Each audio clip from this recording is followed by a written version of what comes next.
The French president has just been elected. He's receiving the Russian president for the first time, and the meeting is overshadowed by a nasty suspicion.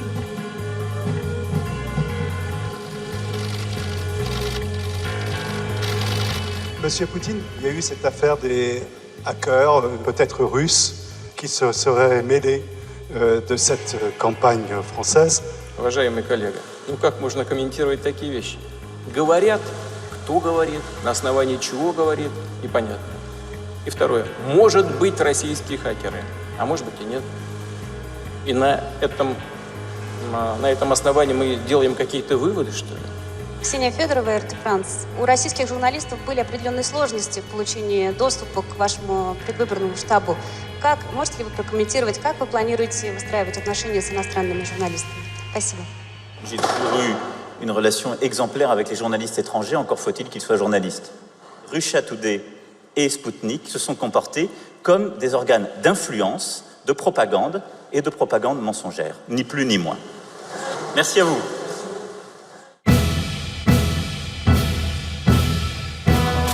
A strange war is shaking up our planet. On one side is the West, sensing the return of the Russian menace.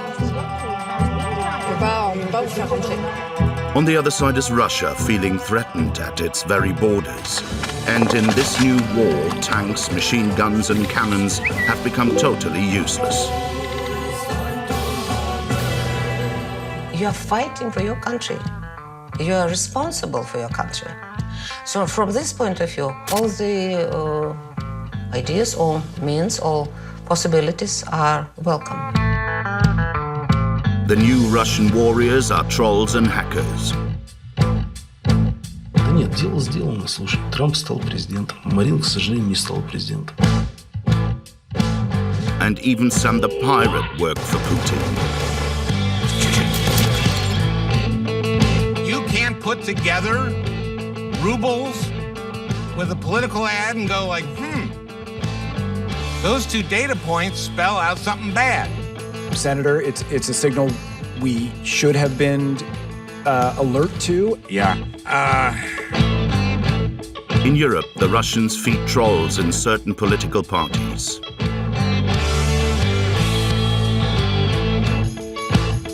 Que le Kremlin ait cherché à faire du Front National la caisse de résonance de ses intérêts, c'est compréhensible. Et même de contrôler un peu ces amis-là. Après tout, on ne voit pas pourquoi un pays ne s'offrirait pas un relais d'influence. О, вы скажите ему, что я за ним следил давным-давно. Он агент АНБ. Вы знаете об этом? За связь с преступниками? Я сейчас звоню в ФСБ. Это вы утверждаете, что идет информационная война? Я так не считаю. Если вы считаете, что идет война, вы на чьей стороне воюете?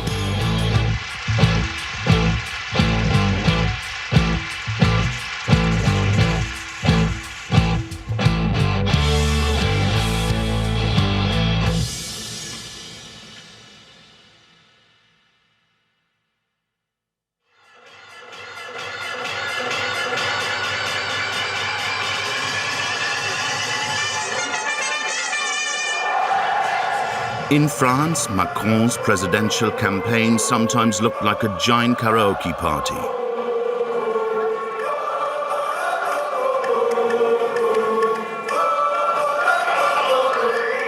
In the room, people are singing, but on social media, a war is being waged.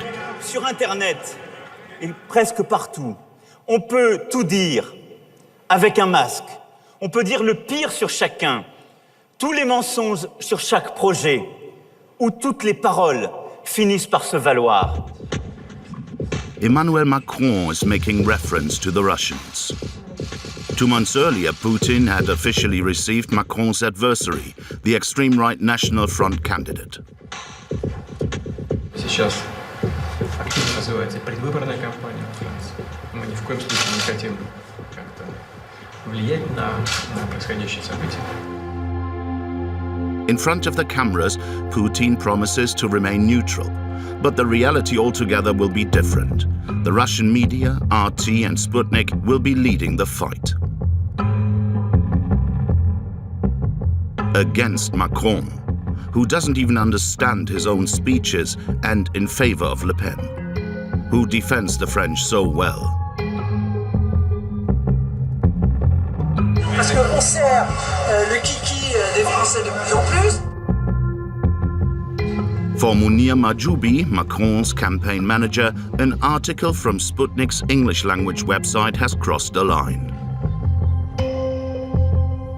The future French president could be an American agent, the article claims, lobbying the interest of the banks. The article concludes by saying that Macron is backed by the wealthy gay lobby, followed by an intentional malicious innuendo. That says it all.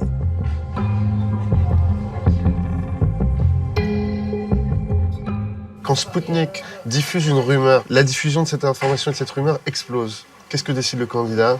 D'aborder le sujet, d'en parler directement sur scène et devant les médias sociaux. Résultat, la rumeur s'éteint le lendemain. Ces gens-là ont réussi à nous obliger à parler d'un sujet absurde. En fait, ça s'éteint, c'est-à-dire que les gens arrêtent de le diffuser, mais c'est trop tard parce que dans l'esprit des gens, on a laissé une empreinte, on a laissé une trace, on a laissé un petit goût amer, et bam!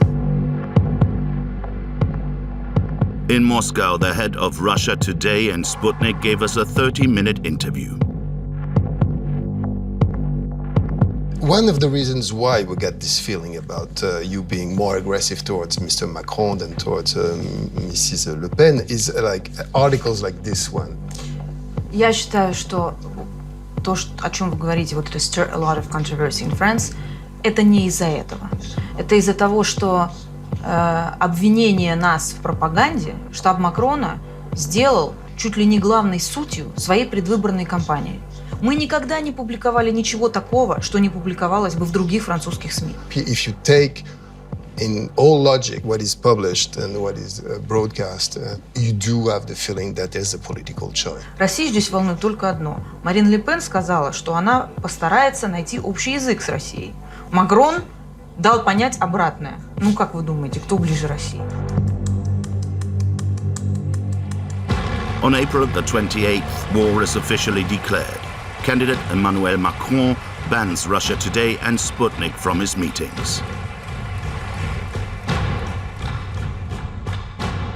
En parlant de démocratie, est-ce que vous allez enfin accepter d'accréditer RT pour les meetings de M. Macron? Même Chaim? Штаб Макрона отказал нам в аккредитации. Чуть ли не в каждом своем выступлении обвинял нас в фейках и прочее. RT and Sputnik counterattack by showing their banned journalists on all their worldwide channels in all languages. And the UK. Maria, need to see for which media are you working? For RT International. Arte ou RT? Arte. C'est une chaîne qui s'appelle RT, Russia Today. So I'm sorry, but you are not journalist. On ne peut pas vous faire rentrer. You looked at the channel name there, didn't you? And you denied me based on that. Why? No.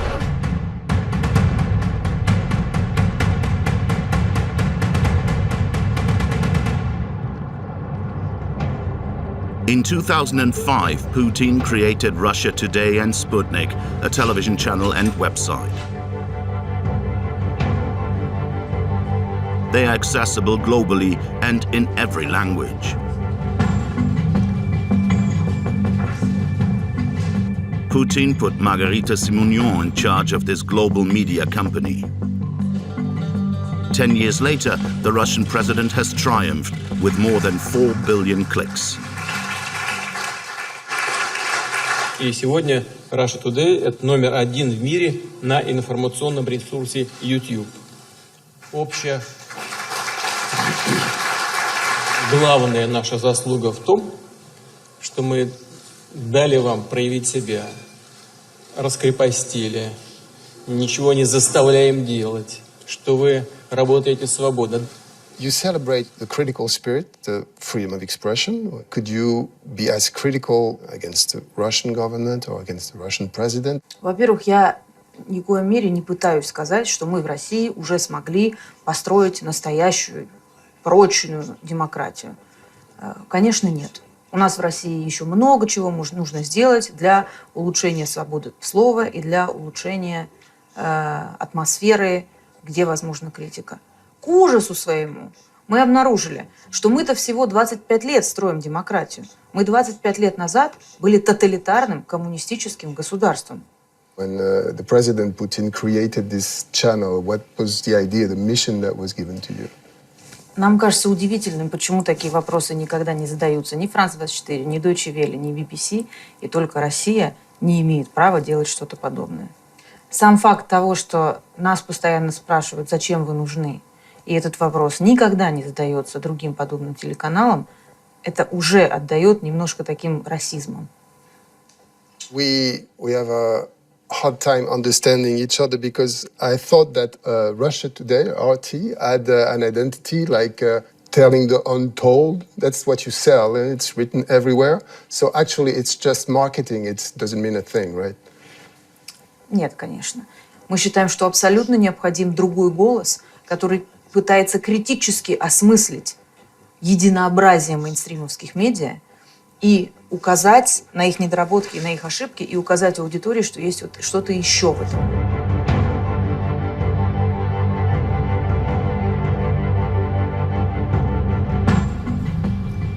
Alexei Kovalev used to work in a Russian state-controlled media with Margarita Simonyan.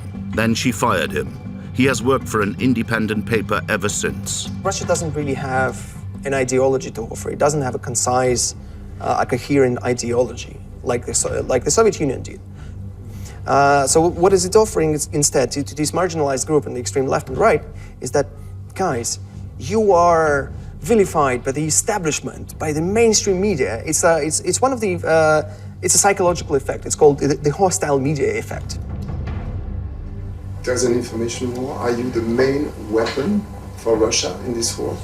Это вы утверждаете, что идет информационная война. Я так не считаю. Если вы считаете, что идет война, вы на чьей стороне? So there's no war. Still, it's better to choose your side. In going through Sputnik's website, we discovered a real strategy for waging this information war. The author is an intellectual linked to the Kremlin media, Olga Zinovьeva. She manages a circle of experts inside the state-controlled media working out of Moscow University. For them, the real catalyst was the war with Ukraine, where the information war reached an unprecedented level of intensity. You talk about the Ukrainian conflict as a turning point. Yes. Like you realize that you are losing this war. How it's possible not to falsificate the history, but not to say everything which belongs to. It's a way, you know, it's an instrument how to manipulate with mass media. In 2014, in Ukraine, the government, linked to Moscow, is overthrown by the people in the streets. The Ukrainian insurgents want to be free of Russia's hold. The United States openly supports a change of regime. Free world is with you. America is with you. I am with you. The Russians see this as a hostile coup d'etat right on their doorstep. They provide military support for an insurrection of the Russian populations in the eastern part of Ukraine. And they annex Crimea. Two wars are being waged side by side, one with weapons, the other with information. In Russia Today, the Ukrainians are falsely accused of crucifying Russian babies. While in the other camp, certain Western journalists stifle details of the Ukrainian militia's most violent abuse. An example would be a portrait of Vita the Ukrainian. The author, a French journalist, omitted mentioning that she was a Nazi and that Amnesty International accused her battalion of executing pro-Russian civilians. During the Ukrainian conflict, the Russians consider themselves to be victims of anti-Russian sentiment. For them, the media war is now in full swing. No holds barred. This is explained in a text published by Sputnik. Unfortunately, Russia is also forced to resort to using the weapons of the information war, which leads to regrettable actions. You have to stay on your position. You are fighting for your country. You are responsible for your country. So from this point of view, all the ideas or means or possibilities are welcome. Even like using fake news or... No, not at all. But because that's how you could interpret your text. you know, I'm afraid that the translation wasn't correct. Not very correct. I will, how to say, I didn't read it from the beginning to the end, so I beg your pardon. Yeah. But I wouldn't be able to use such words. Okay. Let's not justify ourselves on the fabrication because the West uses the same methods. No. No. It's absolutely... not well translated. You know, I'm afraid it's not well translated, but it's a fake. It's a fake. Well, it comes from Sputnik. Yes, I know. But I have to discuss, I have to research this translation. Thank you very much.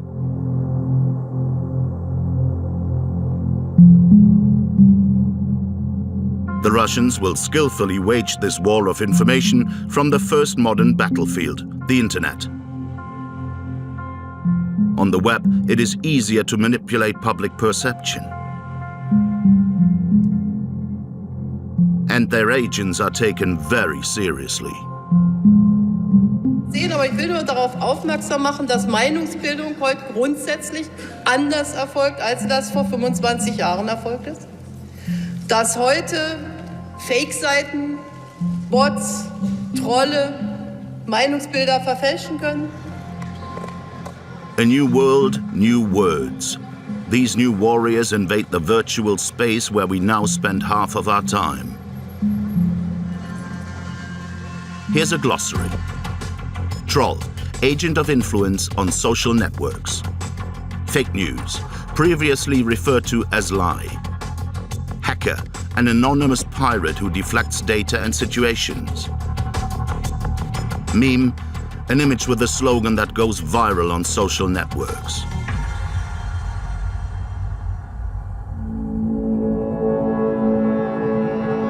In 2016, a young Russian, half woman, half troll, invaded the internet with a meme based on 3 portraits.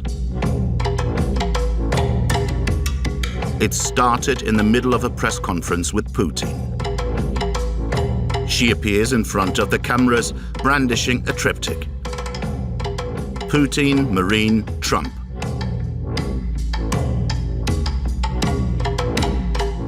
This image is reproduced endlessly. Maria becomes the face of a political project, and a very pretty face at that.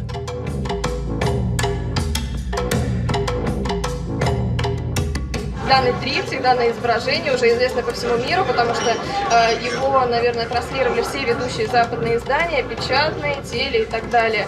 Поэтому, я думаю, это изображение, это политическое, оно говорит само за себя, оно не нуждается в комментариях.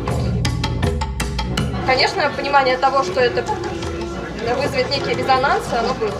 То есть этот триптих означает действительно новый мировой порядок.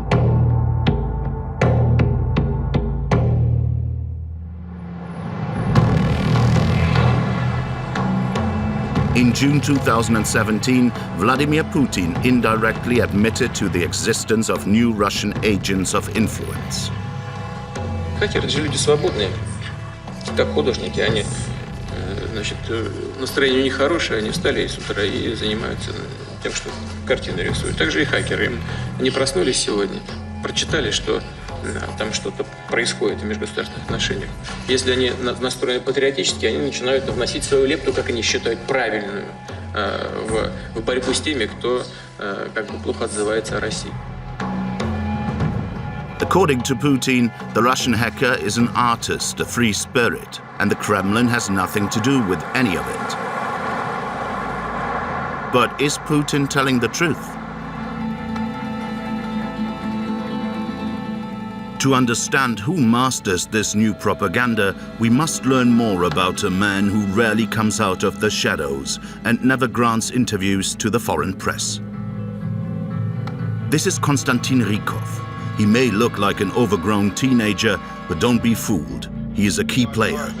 Rykov has revealed himself to be a master in the art of creating memes to manipulate media attention. Maria, the girl from the Trump-Putin-Le Pen triptych, works with him. Maria's job is to pose in the limelight while Rykov stays in the shadows.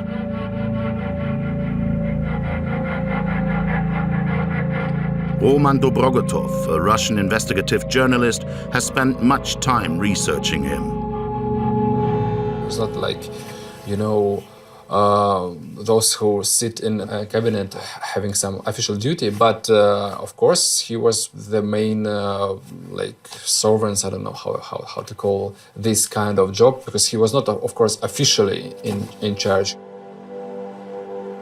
Investigating Rykov is not an easy task. His friends don't speak. His enemies are scared.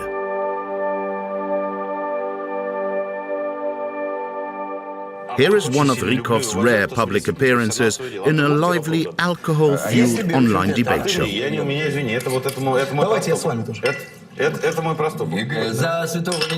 Across from him is a blogger from the opposition. Я говорю о том, что Костя является управляющим очень крупных пропагандистских бюджетов, которые используются с целью черного пиара. Я тебе задаю вопрос. Скажи, пожалуйста, неужели ты реально, и это после того разговора, нашего с тобой, когда мы, в общем, нашли уже компромисс, ответили, неужели ты до сих пор считаешь, что я это делал, я к этому причастен? Ну, честно. Кость, я считаю, что ты генерал армии в этой истории. Спасибо. Я считаю, что у тебя большой комбинат. Смотри, вот...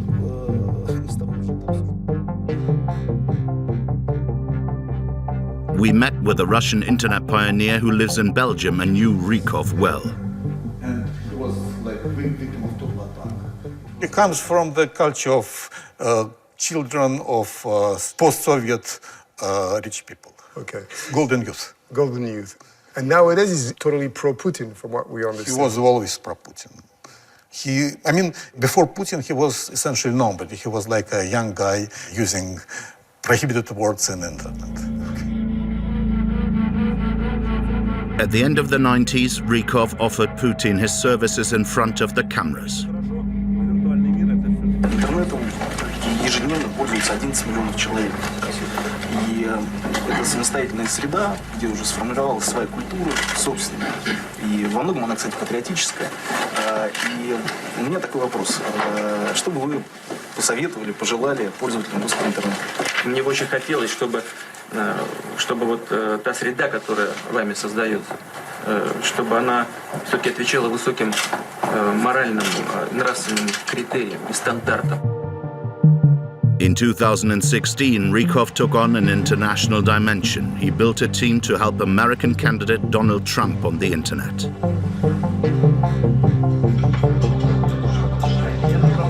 The night of the American elections, Rykov and Maria gathered a group of supporters in a bar in Moscow. A camera was filming for social networks. The suspense was intense. Suddenly the news hit. Against all odds, Trump won.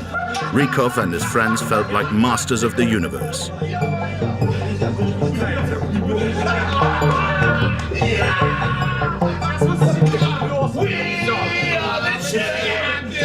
Of the world! 6 days later, an ecstatic Rykov makes a strange confession on his Facebook page. He insinuates that he participated in a manipulation campaign for Trump. For 4 years and 2 days, we had to get to everyone's brain and grab all possible means of mass perception of reality.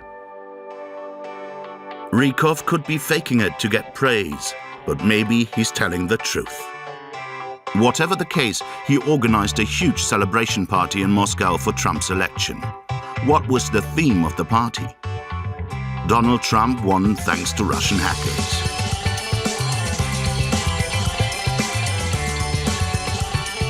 When Trump was elected, there was like fireworks.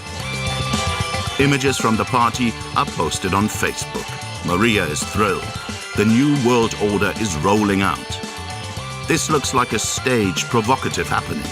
Yet, 1 year later, we find out that Russian trolls did in fact interfere to get Trump elected.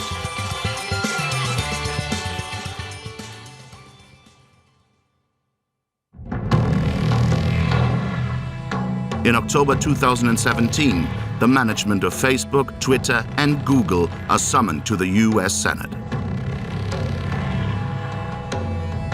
After a thorough investigation, it is revealed that they broadcasted thousands of ultra-conservative and pro-Trump messages.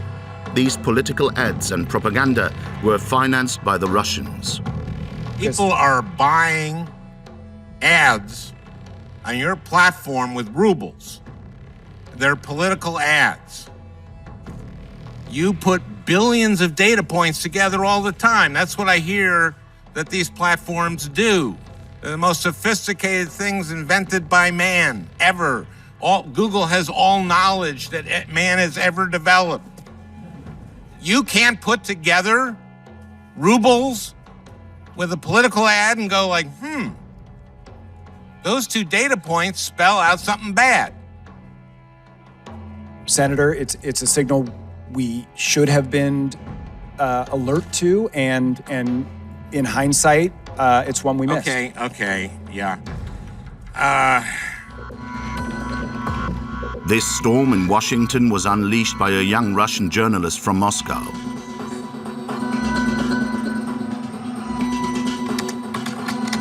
Andrei Zakharov was able to prove that more than 400 supposedly American Facebook pages were actually made in Russia. When we started our investigation, we found one Facebook community, which is called Secured Borders. Secured Borders. This Facebook page had 144,000 American fans. It raised the xenophobic themes of Trump's campaign. One racist meme followed another. Each was shared massively by frightened Americans and based on fake news.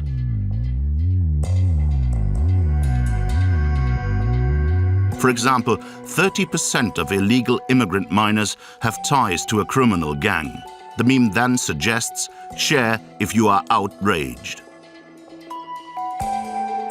Or this one, Muslims have invented a new form of warfare. They are having children to replace white Americans. They cover Trump's migration policy, which is very, very popular and was one of the reasons why Trump won. But Russian trolls even hijacked Sam the pirate. Yes, Sam, the one who shoots at Bugs Bunny. A circulating meme explained that from now on, Sam was banned on television because he carries a gun. This lie targeted gun owners to incite them to vote for Trump. This fake news would be shared by 215,000 people and seen millions of times. Просмотры сообществ в соцсетях Facebook, Twitter, Instagram в период выборной кампании сообществ, которые ведет фабрика троллей, достигало 30-50 миллионов просмотров. Andrei could reveal all of this because he met a mole, an insider who told him where all this fake news was fabricated.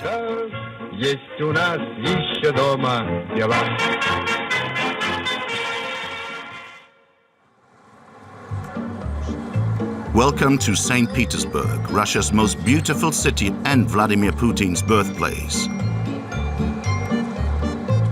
St. Petersburg also houses a secret troll farm. Well, almost secret. Its name is the Internet Research Agency. This is where it all began. The people who work here do nothing other than produce propaganda and fake news for social media. Hello. Hello. I brought a translator. Can we speak with you a little bit? Do you work at Internet Research Agency? Не буду общаться. Как называется фирма, на которой вы работаете? У вас хороший акцент очень. Qu'est-ce qu'il a dit? Que j'avais un bon accent. We finally found a young man who worked on this troll farm for 4 months during 2014. At the beginning of the war in Ukraine, he worked in Russian for the Russians. Нашел вакансию, она называлась «Контент-менеджер». Буквально через 2 дня я понял, что что-то не так, потому что... Нет, я понял, что это собеседование. Здесь очень жесткая охрана. Первый мой рабочий день мне дали сайт worldukraine.com.ua, якобы украинский. И сказали, пиши новости. Находи новости об Украине, переписывай их на русский манер и публикуй на этот сайт. The trolls were to develop the official line from a site created by Rykov.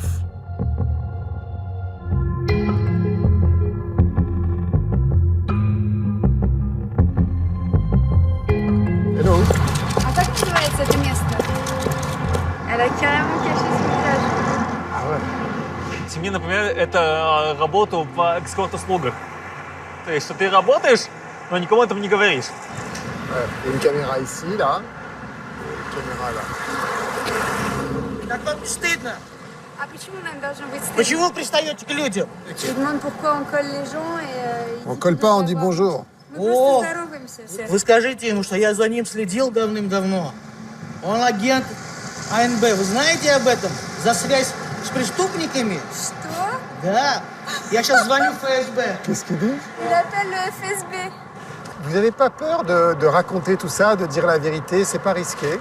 Мне кажется, сейчас эта контора настолько напугана тем, что о них говорят везде и всюду, что их сейчас политика — это не устрашать, не пресекать, а просто молчать и делать свою работу. Who was paying the troll farm salaries? Evgeny Prigozhin structures. Evgeny Prigozhin. Who is he? He is responsible for catering of official meetings in Kremlin. So Yes. basically, he's like big cook for the Kremlin. Yes, he's big cook for the Kremlin. He started his business in St. Petersburg, and his restaurants were very popular in 90s. In February 2018, the American courts indicted Prigozhin and 12 of his employees for conspiring against the United States. Was Putin the one who ordered this influence business from his chef? Probably, but the investigation cannot prove it, and even Andrei is cautious. You should understand this power structure.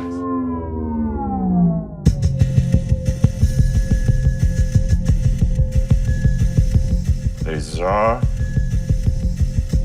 and there are a small circle. This circle has delegated rights to power in the name of the Tsar.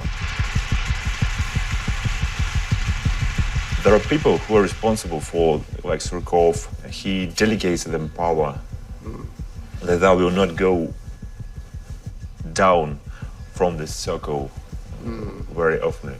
Okay. For your press, it's easy to put Putin everywhere because it's like you can sell it. So you think that we go too fast on those links? Yes, too fast.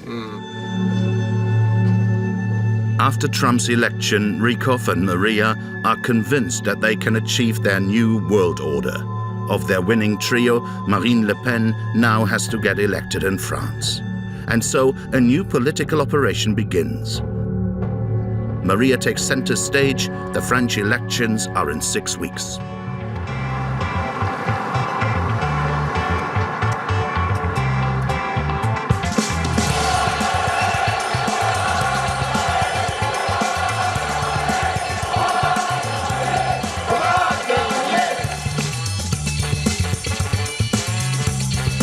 Сзади меня триптих, так что я везу в Париж триптих. She posts everything on Facebook and refuses to speak with the press. Абонент не може прийняти ваш дзвінок. На даний момент абонент не може send SMS. I'll call you later. Elle est à l'Assemblée nationale. She's seen with French pro-Russian parliamentary officials. Then she visits with the founder of the National Front. And finally she is received by Marine Le Pen. In front of the Russian cameras, she gives Marine the famous triptych. Merci, merci. C'est super. On est certain qu'il sera prémonitoire comme pour M. Trump. Je suis contente. Vous imaginez même? During the discussion, Maria lets slip an important phrase. Мы стараемся в сети интернет делать все от нас зависящее, чтобы хоть как-то вам помочь. Mais je sais, je regarde ça de près. Merci beaucoup, Maria. Vraiment, tout ce que vous faites, cette contribution à notre combat commun. Encore merci, on se voit, j'espère, le plus vite possible. It's time for the second round of voting, and in this final stretch, everything accelerates. Maria is back in Moscow. She speaks about her trip on television. Her boss, Rykov, organizes a secret meeting with the Marine Committee. On Facebook, he specifies that no media are allowed and that cell phones must be left at the entrance. The anti-Macron fake news attack is launched. The main missile is sent from an American forum. Macron is rumored to have a secret account in a tax haven. This fake news is relayed by the National Front and by Marine Le Pen on television. J'espère qu'on n'apprendra pas que vous avez un compte offshore aux Bahamas ou je sais pas, j'en sais rien. Non, Madame Le Pen, parce que ça, c'est de la diffamation. Strangely, the French campaign begins to resemble the Trump campaign with its unorthodox methods. All that's missing is the email hacking of Macron's colleagues for the parallel to be complete. Il y a des centaines, voire des milliers d'attaques sur notre système numérique, sur notre base de données, sur nos sites. At Macron's campaign headquarters, that same morning, a fake email is received. It is addressed to the digital campaign manager, Mounir Mahjoubi.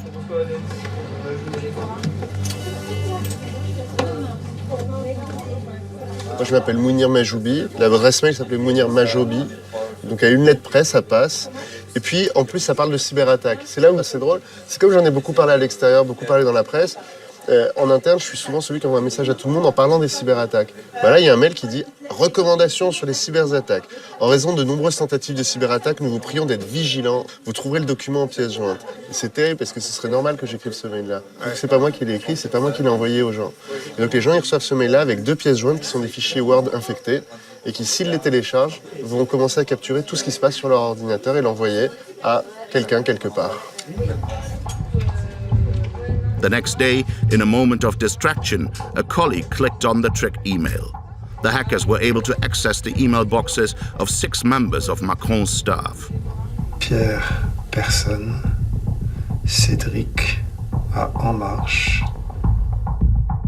The emails were posted on the internet.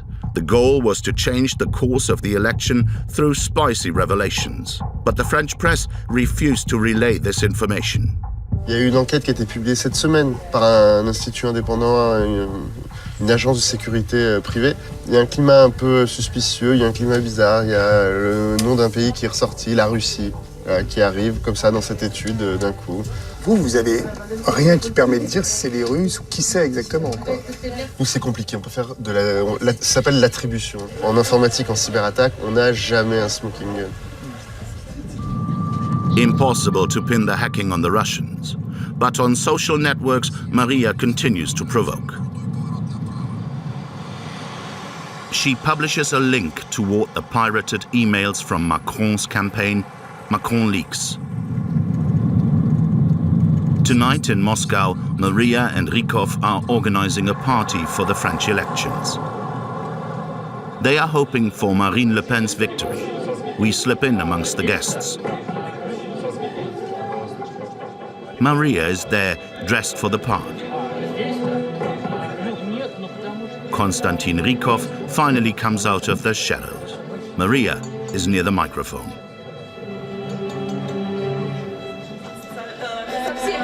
Единственное, что нам нужно перезаписать сейчас будет мой пишет для другого издания, потому что со звуком. Sur votre Facebook, vous avez mis que c'était vous, les pirates russes, qui avez réalisé le hacking du Macron Leaks. C'est une blague? Это просто ирония, это смех над теми, кто пытается приписать во всем видят руку Кремля, совершенно причем бездоказательно, не приводя никаких аргументов. Это пропаганда западных медиа, это пропаганда глобалистов. The story is always the same.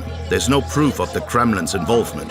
Yet, the proof that has eluded us from the start may be just footsteps away.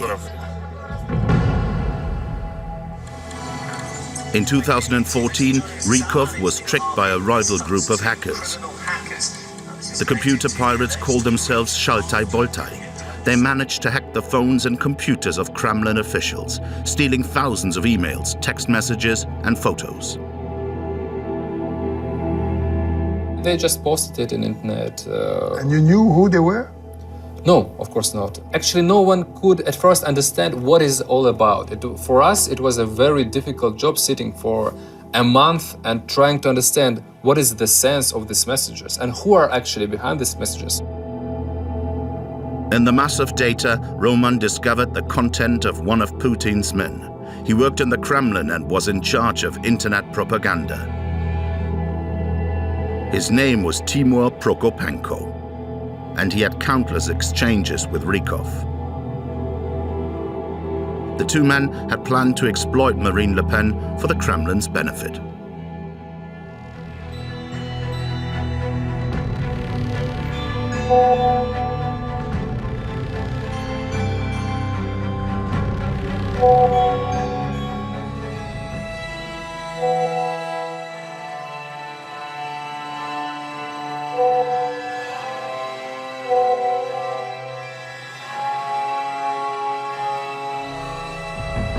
On March 17, 2014, Marine Le Pen officially supports Russia's annexation of Crimea. Marine Le Pen claims that she knows nothing of Rykov's existence. But for Rykov and the Kremlin, this operation has been a success. Russia's perspective is being touted by one of France's leading political parties.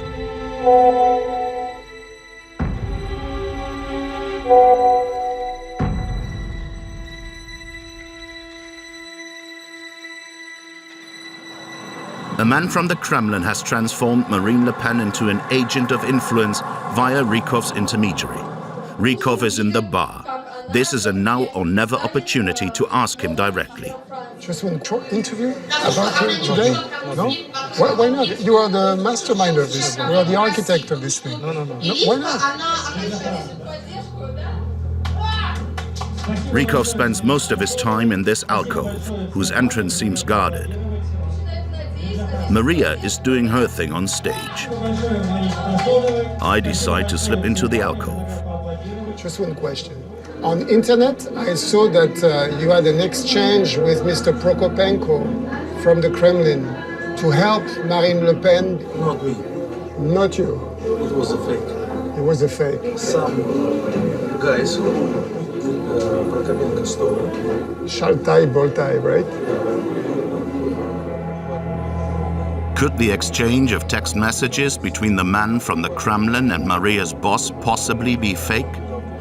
That cannot be so because we checked that several times. That is 100% real SMS, but of course I would be surprised if Rykov would confirm that because that's all very sensitive. You did not help Marine Le Pen, but you're helping her now a lot. That's fun. You what? Like fun. Yeah, it's just like a fan Fan club. that doesn't refer to official government. I think the best thing, if you ask Maria...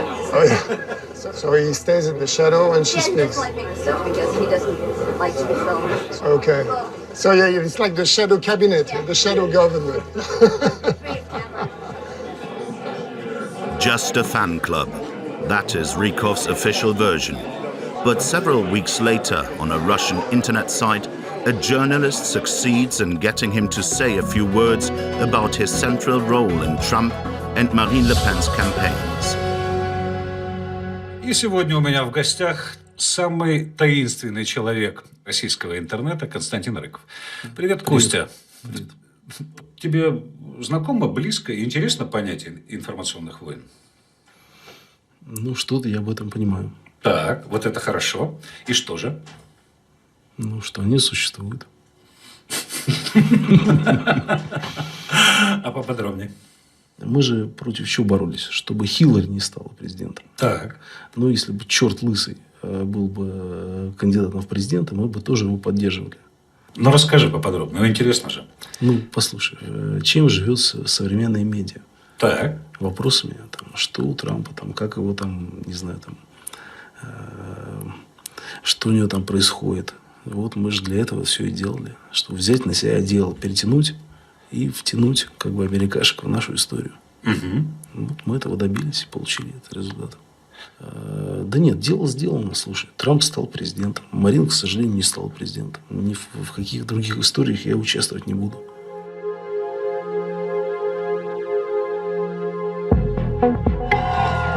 Marine Le Pen failed. But why did the Russians go to such lengths to support her? One man knows why. Émeric Chauprade was a high-ranked National Front official for a long time. He's the one who fought for alignment with Russia. He has since left the National Front and can speak relatively freely about his Russian project. Après tout, on ne voit pas pourquoi un pays ne s'offrirait pas un relais d'influence. Que le Kremlin ait cherché à faire du Front National sa caisse de résonance, la caisse de résonance de ses intérêts, c'est possible et c'est compréhensible. Mais je ne crois pas qu'on puisse faire grief à un État, quel qu'il soit, de chercher à avoir des relais d'opinion et des amis, et même de contrôler un peu ces amis-là. So the Russians tried to transform a French political party into an agent of influence. They also helped out the National Front financially, to the tune of 12 million euros. That is the total amount of 2 loans from a Russian bank loan to the National Front in 2014 and 2016. These loans were supposed to remain secret, but they were revealed by the online newspaper Mediapart. Officially, they were described as commercial transactions that didn't generate anything in return. Not a give-and-take exchange with the Kremlin. But this seems unlikely. This is the man who negotiated the Russian money, Jean-Luc Schaffhauser. He's a discreet European deputy with high-placed Russian contacts. After trying for several months, we finally persuaded him to agree to meet with us. But his goal was to convince us that Vladimir Putin did not buy the National Front. Vous vous trouvez dans une situation où un parti ne trouve nulle part un financement. Aucune banque française. Et donc je me suis tourné vers des amis qui avaient ces relations, donc évidemment M. Babakov, pour lui demander, nous sommes dans une situation très difficile. But Mr. Babakov is not just any banker. He works in Vladimir Putin's administration. Putin entrusted him with a mission to take care of Russians living abroad. Monsieur Babakov, c'est un homme du Kremlin, on va appeler les choses par leur nom. C'est un envoyé spécial. D'accord, moi je ne l'ai pas connu comme cela. Moi je l'ai connu lorsqu'il était un des responsables des banques régionales. Mais M. Schaffhauser, vous saviez quand même qu'il était membre, qu'il était conseiller proche de Poutine. Je suis d'accord avec vous que je le savais. Donc ça veut dire que Vladimir Poutine a donné son blanc-seing aux emprunts. Non, il ne faut pas dire cela. Il faut dire qu'il n'y a pas eu d'opposition du pouvoir politique. Il n'y a pas eu de veto, mais... On peut penser que c'est très ressemblant. Le fait d'autoriser et de ne pas mettre son veto, c'est très ressemblant quand même. Non. Are the Russians buying agents of influence within the ranks of the European extreme right? There is another political party in Europe that defends Russian interests, the Alternative for Germany. It just entered the German Bundestag, Germany's parliament. We met with their leader, Alexander Gauland. Do you get some financial aid from Russia? Von Russland? Ja. Noch was. Nein. Von Russland gibt es es gibt keinerlei finanzielle Beziehungen mit Russland, und anders als der Front National haben wir auch nie um Geld nachgefragt, und da gibt es auch keine, also mir sind keinerlei russische Zuwendungen irgendwo bekannt. Es gibt einen schönen Spruch von Bismarck: kein Geld von fremden Mächten. Wir würden also niemals Geld von irgendeiner anderen Macht annehmen, weil das dann gekaufte Politik ist. Deswegen habe ich in der Frage auch für die Haltung von Frau Le Pen kein Verständnis gehabt, aber das geht mich nichts an.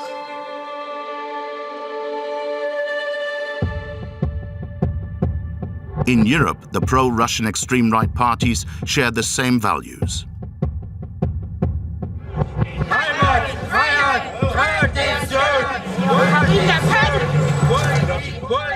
They are against the European Union, immigrants and Islam.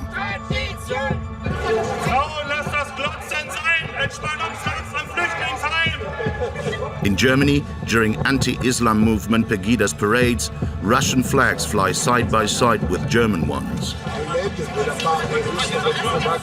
Ja, ich hoffe. Weil das sind unsere Feinde. Russland ist nicht der Aggressor. Ich habe das Gefühl und die Hoffnung. Also ich hoffe, ganz toll. Ja. Le Pen, okay. Le Pen, okay. Le Pen, okay. Ha, ha, ha.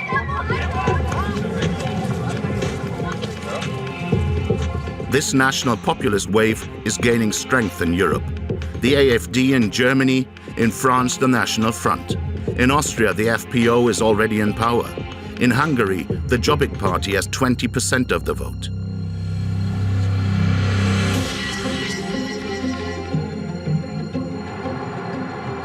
One of Russia's oligarchs tried to create a network with all these parties.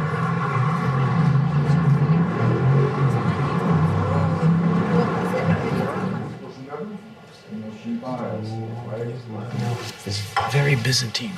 A painting done It's like a church.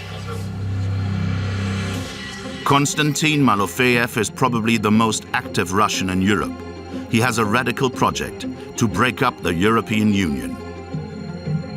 We want independent Europe to think about their own interests, not to think about globalist ideas, about one new world order, liberal, LGBT supporters, globalism. Get out of NATO, get out from the European Union. I want France of Louis XIV. Malofeev uses a Russian Orthodox religious foundation to push his project forward. The Saint Basile Foundation enables the financing of high-level political meetings, hiding them behind the pretense of cultural contacts. Es gab eine Einladung an einige Abgeordnete der Brandenburger AfD-Fraktion von einer russischen Stiftung. Auf deren Einladung waren wir einen Tag in St. Petersburg. Leute, die ich auch nicht kannte, dabei von der Partei Einiges Russland, irgendein außenpolitischer Berater von Putin, aber da habe ich längst den Namen vergessen, das weiß ich nicht mehr. Je suppose que c'est la Fondation Saint-Basile, celle qui est gérée par M. Malofeev. Ja. In France, Malofeev's support for Jean-Marie Le Pen's National Front was a bit more tangible. I sympathize Jean-Marie Le Pen, and I believe that he's a man from the big letter M. How did you help him get this money? I have friends, and these friends were more motivated to help politicians in Europe. So basically, you connected him with. Yes. Okay. In 2014, Malofeev's generous friends contributed 2 million euros to a political structure run by Jean-Marie Le Pen. Malofeev wanted to create a European extreme right network. Émeric Chauprade was part of it. Il y a cette idée de coaliser un petit peu ses forces et de faire évidemment la Russie un peu le centre de la coalition de toutes ces forces. In 2014, in Vienna, in Austria, Malofeev brought together 100 people. All of Europe's extreme right was there. France, Italy, Russia, Bulgaria, Hungary.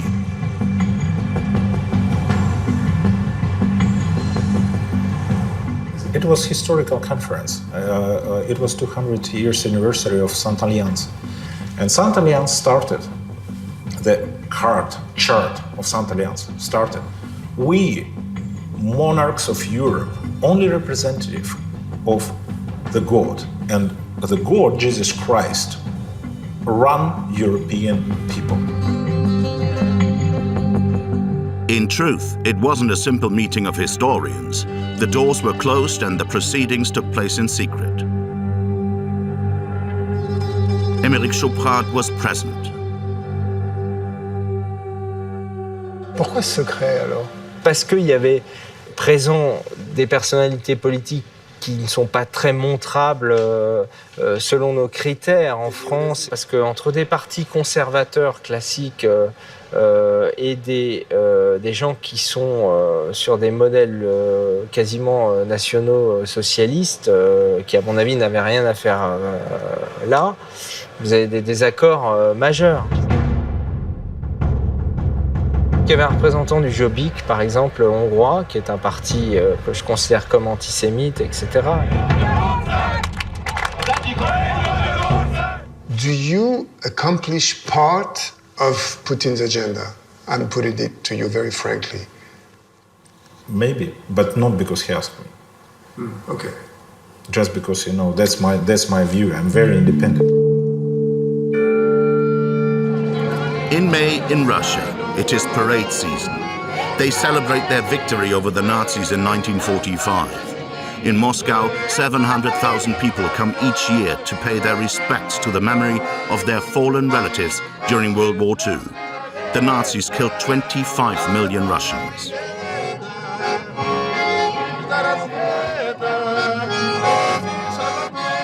I am representative of the people who suffered from Nazism more than all other people in the world.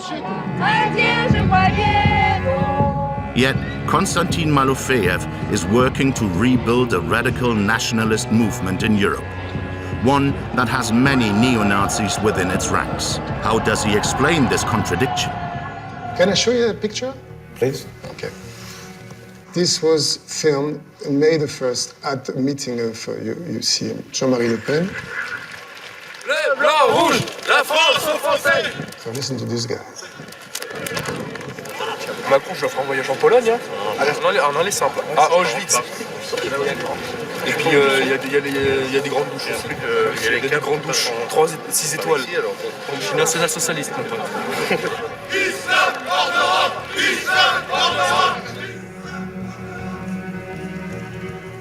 Listen, but I can find anything against Jean-Marie at this meeting.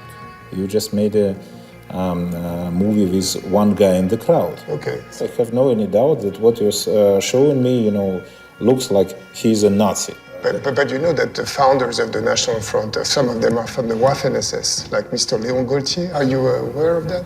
I think that people can't be blamed for their past when they're 50 years or 60 years after. Est-ce que vous avez peur qu'un jour la guerre puisse revenir en Europe? Да, будет. Конечно. Ну так, не знаю, к этому все идет. Судя по событиям последним, к этому все идет. Смотрим иногда телевидение, и видно, что кое-где начинает повторяться. Это очень страшно. Мы не хотим войны. Скажите, пожалуйста, всей Европе.